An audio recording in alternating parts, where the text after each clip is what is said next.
Hi guys, welcome back to another video. बालको, आज हम कक्षा 12वीं macro economics foreign exchange rate के चैप्टर को अगले 5 मिनट में स्टार्टिंग से लेकर एंड तक पूरी तरीके से समाप्त करने जा रहे हैं। अगर आप इस चैप्टर में या किसी और चैप्टर में अभी भी फंसे हुए हो, प्रॉब्लम में हो, तो यकीनन आपने हमारी हेल्प बुक नहीं ली है, तो भैया जाके ले लेना। आपकी सभी प्रॉब्लम को यूं यूं यूं चुटकियों में सॉर्ट कर देगा। और ये मैं नहीं कह रहा हूं, ऑलरेडी हजारों बच्चों ने ले ली है और वो चिल्ला चिल्ला के कह रहे हैं। तो भैया नहीं ली तो डिस्क्रिप्शन में लिंक है, जाके लेना। बट उससे पहले अपनी कुर्सी की पेटी टाइट करो, चैप्टर बहुत इंटरेस्टिंग है, छोटा है मगर बढ़िया नंबर दिला के लाएगा।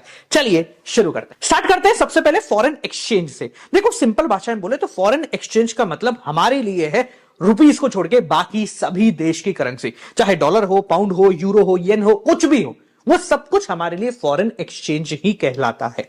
अगर बात करें फॉरेन एक्सचेंज रेट की, तो फॉरेन एक्सचेंज रेट का मतलब एक ऐसी रेट जिसपे एक देश की करेंसी दूसरी देश की करेंसी से एक्सचेंज हो जाएगी। यानी कि $1 को खरीदने के लिए 84 रुपीस लगते हैं, तो ये हुई डॉलर की फॉरेन एक्सचेंज रेट। समझ में आ गया? तो what is foreign exchange rate? एक देश की करेंसी को खरीदने के लिए दूसरे देश की कितनी करेंसी चाहिए, वो कहलाती है उसकी रेट। अब यहां पर एक कॉन्सेप्ट आता है जिसको बोलते हैं करेंसी का डेप्रिसिएशन। डेप्रिसिएशन का मतलब क्या होता है? वैल्यू गिरना। याद रखो, जब भी हम फॉरेन एक्सचेंज पढ़ रहे हैं तो वैल्यू एंड रेट ये दोनों अपोजिट होती हैं।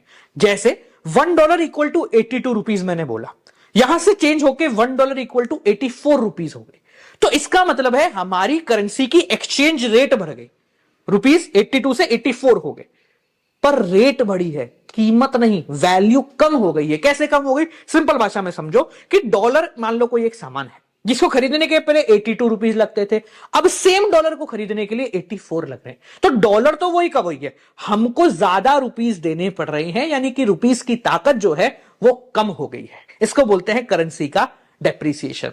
जब भी करेंसी का डेप्रिसिएशन होता है, मान लो हमारी देश की करेंसी का रुपीस का डेप्रिसिएशन हो रहा है, तो इससे एक्सपोर्ट बढ़ जाते हैं। कैसे बढ़ेंगे? बहुत आसान से समझो। मान लो $1 इक्वल टू 82 था, अब $1 इक्वल टू 84 हो गया, तो जिन लोगों के पास डॉलर है वो क्या सोचेंगे? अरे पहले तो 82 रुपीस का सामान मिलता था, अब सेम डॉलर देके 84 का सामान मिल जाएगा, $2 का सामान फ्री में मिल रहा होगा, तो इसलिए वो लोग ज्यादा खरीदारी करते हैं। तो जब भी डेप्रिसिएशन होता है तो एक्सपोर्ट जो है वो बढ़ जाते हैं। याद रखिए, यहां पर जो वैल्यू फ्लक्चुएट हुई 82 से 84 हुई, ये ड्यू टू मार्केट फोर्सेज होती है, यानी कि डिमांड सप्लाई की वजह से। जब ये सरकार अपनी इच्छा से करती है, जैसे एक बार मनमोहन सिंह जी ने किया था, उन्होंने जानबूझ के अपनी करेंसी की वैल्यू को कम कर दिया था ताकि बाहर से लोग आ जाए, वो एक्सपोर्ट करना शुरू करें, हमारा धंधा शुरू हो जाए। उसको बोलते हैं डीवैल्यूएशन।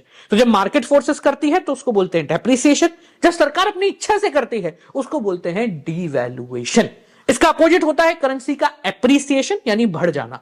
जैसे $1 इक्वल टू 82 रुपीज से $1 इक्वल टू 80 रुपीज हो गई, तो हमारी करेंसी की रेट कम हुई पर वैल्यू बढ़ गई, क्योंकि पहले $1 को खरीदने के लिए 82 रुपीज लगते थे, अब तो 80 रुपए में ही आ जाता है डॉलर। तो डॉलर तो सेम है, हमारी करेंसी की ताकत जो है वो बढ़ गई। अब इससे होता क्या है? इससे बेसिकली इंपोर्ट्स बढ़ जाते हैं।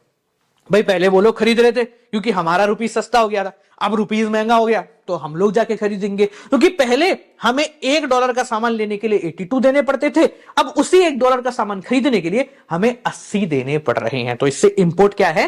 बढ़ जाएंगे। तो ये जब मार्केट फोर्सेस कर रही है, डिमांड सप्लाई से हो रहा है, तो इसको करेंसी एप्रिसिएशन बोलेंगे। जब सरकार अपनी इच्छा से करती है तो उसको रीवैल्यूएशन बोलेंगे, यानी कि वापस से वैल्यू करना। अब ये कौन वैल्यू करता है, कैसे वैल्यू होती है, ये बेसिकली फॉरेन एक्सचेंज रेट या फॉरेन एक्सचेंज के सिस्टम पे डिपेंड करता है। तो 3 प्रकार का एक्सचेंज रेट सिस्टम होता है: fixed, flexible and managed floating, जिसको डर्टी फ्लोटिंग भी कहते हैं। देखो, तीनों समझना। सबसे पहले समझते हैं fixed exchange rate system. Fixed exchange rate system का मतलब एक ऐसा सिस्टम जहां पर आपकी करेंसी की वैल्यू जो है वो फिक्स है। $1 मान लो इक्वल टू 60 है, तो वही रहेगा, चेंज ही नहीं हो रहा है, सेम का सेम ही है। यहां पर बेसिकली सारा का सारा कंट्रोल जो है वो सरकार के हाथ में रहता है, करेंसी की वैल्यू बिल्कुल भी फ्लक्चुएट नहीं की जाती है। ये काफी स्टेबल तरीका है, बट इससे क्या है, थोड़ा इच्छा नहीं होगी ना, मान लो शेयर की कीमत 10 की 10 ही पड़ी हुई है, तो उस शेयर में लोग ज्यादा इंटरेस्ट नहीं दिखाएंगे। सेम ऐसा ही है, अगर आपकी करेंसी की वैल्यू फ्लक्चुएट नहीं हो रही तो उसमें ट्रांजैक्शन थोड़े रुक जाएंगे, थोड़ा कंजर्वेटिव एटीट्यूड की तरफ चले जाएंगे। इसको समझने के लिए मान के चलो कि आप मार्केट में गए, और मार्केट क्या, उसमें गए गार्डन में, आपके पास एक कुत्ता है जिसको आपने क्या करा, खूंटे से बांध के रख दिया। अब पॉइंट ये है कि उस खूंटे से बांध के उसको रख दिया है, उसके गर्दन में पट्टा है, तो वो ज्यादा आगे पीछे नहीं घूम सकता, यानी कि जो उसकी रेंज है वो उतनी की उतनी ही हो गई है। अब जब यहां पर जो रेंज है डिसाइड की जाती है किसी और करेंसी से, मतलब फिक्स हो गई डॉलर के हिसाब से, जैसे $1 इक्वल टू 60 हो गई, तो इसको बोला जाता है पैगिंग करना। क्या करना? पैगिंग। तो हमने अपनी करेंसी डॉलर के साथ पैक कर दी है, और जब ये किसी कमोडिटी के साथ, जैसे गोल्ड के साथ, सिल्वर के साथ, बुलियन के साथ इसको अटैच कर दिया जाता है, उसको बोलते हैं पैरिटी वैल्यू। जहां पर हम अपनी करेंसी की वैल्यू गोल्ड के हिसाब से बता रहे हैं कि भाई हमारी करेंसी में 1 ग्राम गोल्ड आ सकता है, इस तरीके से, तो उसको बोलते हैं पैरिटी वैल्यू। ये पहले चलती थी, अब चेंज हो गई है। चलो दूसरे प्रकार की समझते हैं, फ्लेक्सिबल एक्सचेंज रेट सिस्टम। अब फ्लेक्सिबल एक्सचेंज रेट सिस्टम का मतलब क्या है कि आपका जो गार्डन है उसमें जो कुत्ता है वो खुला है, मतलब कहीं भी जा सकता है, किसी को भी काट सकता है, दूसरे गार्डन भी जा सकता है, कि दूसरे शहर भी जा सकता है। तो सेम कॉन्सेप्ट यहां पर लगता है, जिसको फ्लोटिंग एक्सचेंज रेट सिस्टम भी बोलते हैं, यानी कि आपके करेंसी की वैल्यू कोई भी नहीं देख रहा है। डिमांड ज्यादा है तो करेंसी की वैल्यू बढ़ गई है, डिमांड कम हो गई, सप्लाई ज्यादा है तो कम हो गई। इसमें फ्लक्चुएशन बहुत ज्यादा होते हैं, मतलब ऐसा भी हो सकता है कि $1 इक्वल टू 82 से $1 इक्वल टू 86 हो जाए कभी ही, मतलब ऐसे कुछ समय के अंदर ही। तो ये बहुत ज्यादा फ्लक्चुएशन देता है। इस प्रकार के एक्सचेंज रेट सिस्टम को छोटे देश नहीं अपना सकते हैं, क्योंकि वो एकदम से वैल्यू को ऊपर नीचे कर देता है। तो ये वही देश कर सकता है जो काफी ज्यादा स्टेबल हो, यानी कि डेवलप्ड कंट्री ही इस प्रकार के एक्सचेंज रेट सिस्टम को रखती है, क्योंकि उनकी डिमांड थोड़ी सी स्टेबलाइज होती है। इसमें सबसे बड़ी दिक्कत क्या है? कभी भी ऊपर कभी भी नीचे, तो स्टेबल नहीं होगा ज्यादा। अब दोनों की प्रॉब्लम्स को सॉर्ट करते समय तीसरा आया, जिसको बोलते हैं managed floating exchange rate system, या फिर डर्टी फ्लोटिंग। ये ऐसा समझो कि वही आपका जो है गार्डन है, उसी में वो कुत्ता है, आपने उसको खुला तो छोड़ रखा है, पर गार्डन के चारों तरफ फेंसिंग लगा रखी है कि वो घूम सकता है, पर इस गार्डन से बाहर नहीं जा सकता, यानी उसका स्कोप थोड़ा सा बढ़ गया है, बट स्टिल लिमिटेड है, देख रेख के अंदर है। तो यहां पर क्या होता है, डिमांड और सप्लाई के हिसाब से करेंसी की वैल्यू फ्लक्चुएट होती है, पर एक सर्टेन लिमिट के बाद अगर ऐसा देखा गया कि भाई बहुत ज्यादा ही फ्लक्चुएट हो रही है, तो वहां पर आरबीआई आ जाती है और बोलती है रुक जाओ भैया, इससे ऊपर नहीं जाने देंगे हम, चाहे कुछ भी हो जाए, क्योंकि आरबीआई के पास कस्टोडियन ऑफ फॉरेन एक्सचेंज, यानी हर प्रकार के फॉरेन एक्सचेंज होता है, तो वो उनको देकर, उनको लेकर वैल्यू को न्यूट्रलाइज करती है। तो तीसरा क्या है, सबसे ज्यादा काम का है, हमारे भारत देश में यही चलता है। तो डिमांड और सप्लाई के हिसाब से फ्लक्चुएशन होता है, आफ्टर सर्टेन लिमिट अगर बहुत ज्यादा एप्रिसिएशन, बहुत ज्यादा डेप्रिसिएशन देखने को मिला, तो बीच में आ जाएगी आरबीआई और वो उसको न्यूट्रलाइज कर देगी, मतलब ज्यादा फ्लक्चुएशन नहीं होने देगी। समझ में आ गया? आगे बढ़ते हैं। अब बात करते हैं डिमांड ऑफ फॉरेन एक्सचेंज, यानी कि हम कब डिमांड करेंगे, मांग करेंगे फॉरेन एक्सचेंज की। फॉरेन एक्सचेंज को मानो डॉलर, तो भैया आप डॉलर कब मांगोगे? सिंपल सी बात है भैया, हम डॉलर तब मांगेंगे जब हमें इंपोर्ट्स की पेमेंट करनी होगी। मान लो मैंने वहां से कोई सामान मंगाया, अब पेमेंट करूंगा तो भाई रुपीज उनको दूंगा, डॉलर लूंगा और उस सामने वाली पार्टी को पेमेंट कर दूंगा, क्योंकि उसके अंदर रुपीज चलते नहीं है। तो हम फॉरेन एक्सचेंज की डिमांड तब करते हैं जब हमें इंपोर्ट के बदले में पेमेंट करना हो। मैं तब करूंगा जब वहां पे टूर करने जाऊंगा, तो when we undertake foreign tour, हमें फॉरेन एक्सचेंज चाहिए। या फिर सिंपल भाषा में बोले तो हमें वहां कोई प्रॉपर्टी वगैरह खरीदनी है, तो भी हमें फॉरेन एक्सचेंज की रिक्वायरमेंट पड़ती ही पड़ती है। इसके साथ साथ अगर मुझे वहां गिफ्ट भेजने हैं तो फॉरेन एक्सचेंज की रिक्वायरमेंट पड़ेगी, और तब भी हो सकती है जब लोग जो है ना एप्रिसिएशन से पैसा बनाना चाहें, कि भैया अभी डॉलर खरीद के रख लेते 80 में, जब ये 82 हो जाएगा तब बेच देंगे, तो ₹2 का फायदा। अब डिमांड सबको पता है कब होती है, हर व्यक्ति चाहता है कि उसकी करेंसी की डिमांड बढ़े। तो पॉइंट पकड़ते हैं कि डिमांड कब बढ़ेगी, when the demand for foreign exchange rises. तो फॉरेन एक्सचेंज की डिमांड तब बढ़ती है जब बेसिकली वहां पर जो है करेंसी फॉल हो जाती है। मतलब जैसे भी अपन ने बताया कि 82 से 80 हो जाएगा अगर डॉलर, तो हम लोग बहुत ज्यादा डिमांड करेंगे, क्योंकि डॉलर कंपैरेटिवली सस्ता होने लग जाएगा। ठीक है, अब बात करते हैं सप्लाई ऑफ फॉरेन एक्सचेंज की। भैया कब मिलता है फॉरेन एक्सचेंज, यानी कि ऐसा कब होगा जब लोग डॉलर देंगे और रुपीज ले रहे होंगे, मतलब हमारी डोमेस्टिक करेंसी की डिमांड करेंगे और खुद के डॉलर दे देंगे। तो ये कब किया जाता है? देखो सिंपल भाषा में तब किया जाता है जब एक्सपोर्ट कर रहे हैं, हमने कोई सामान एक्सपोर्ट करा तो वो भैया रुपीज में पेमेंट करेगा ना, मैं डॉलर में नहीं लूंगा पेमेंट, रुपीज में कन्वर्ट करके भेज दे। ठीक है, तब हमारी रुपीज की डिमांड होती है। देखो सिंपल कॉन्सेप्ट समझो, मान लो कि एक दुकानदार है, डिमांड ऑफ फॉरेन एक्सचेंज मतलब मैं उसके पास रुपीज लेके आया और उससे फॉरेन एक्सचेंज यानी डॉलर मांगा, तो मैंने डिमांड करी। सप्लाई ऑफ फॉरेन एक्सचेंज का मतलब क्या है, उसके पास डॉलर है, वो लेकर गया और उसने रुपीज ले लिया, तो जब वो सप्लाई करेगा तब मेरे एक्सचेंज की डिमांड हो जाएगी। ठीक है, और कब होता है भैया, वहां के लोग यहां पर टूर करने आए तो फॉरेन एक्सचेंज की डिमांड करेंगे, मतलब रुपीस की डिमांड करेंगे और डॉलर की सप्लाई देंगे।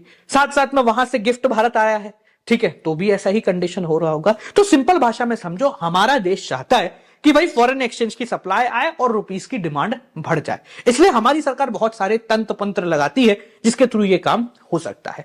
अभी जो अपन ने डिमांड समझी, सप्लाई समझी, इसको बेसिकली अगर एक साथ जोड़े तो बनता है फॉरेन एक्सचेंज रेट का इक्विलिब्रियम। देखो, determination of foreign exchange rate का मतलब सिंपल भाषा में डिमांड एंड सप्लाई दोनों के कर्व को एक साथ रख देना। जैसे हम दोनों को एक साथ रखते तो ये कर्व जहां पर मीट करेंगे वहां पर हो जाती है फॉरेन एक्सचेंज रेट डिफाइन, और जो क्वांटिटी है वो आपको मिल जाएगी। अगर इसके अपन ऊपर चल जाए तो क्या होगा, इसके ऊपर जाएंगे तो एक्सेस सप्लाई होगी, जब सप्लाई ज्यादा होती है तो रेट को कम करना पड़ता है, और नीचे चले जाए तो डिमांड ज्यादा होगी। अब डिमांड ज्यादा होगी तो भैया जिसकी डिमांड है उसके तो भाव बढ़ने हैं ही ना, तो उसके भाव फिर बढ़ जाते हैं, तो रेट को ऊपर कर देते हैं ताकि हम इक्विलिब्रियम पे आ जाए। अब ये सारा जो काम हम देख रहे हैं ये कहां पर होता है सर? ये सारा काम बेसिकली होता है फॉरेन एक्सचेंज मार्केट में।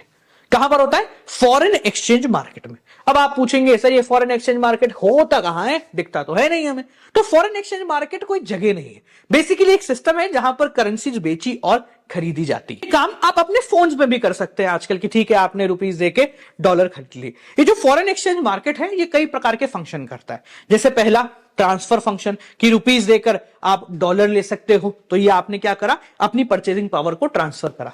क्रेडिट फंक्शन भी कर सकते हैं कि ठीक है भाई साहब उधार पे काम चल रहा है, 3 महीने का क्रेडिट दे दिया। ठीक है, हेजिंग फंक्शन भी होता है। अब ये हेजिंग फंक्शन बहुत इंपॉर्टेंट है, इसी से क्वेश्चन बनता है। हेजिंग फंक्शन का मतलब, इसको एक एग्जांपल से समझियो। ऐसा समझो कि आपने आज ट्रांजैक्शन करा है, ठीक है, आज मैंने यूएस में जाके कोई ट्रांजैक्शन करा है और मुझे $2000 की पेमेंट करनी है। अब $2000 है, डॉलर की रेट मान लेते हैं 100 रुपए चल रही है, तो इन शॉर्ट कितना हुआ, 2 लाख रुपए की मुझे पेमेंट उनको करनी होगी। अब सोच के देखो, ये पेमेंट आज तो नहीं होगी, पेमेंट 3 महीने बाद होगी।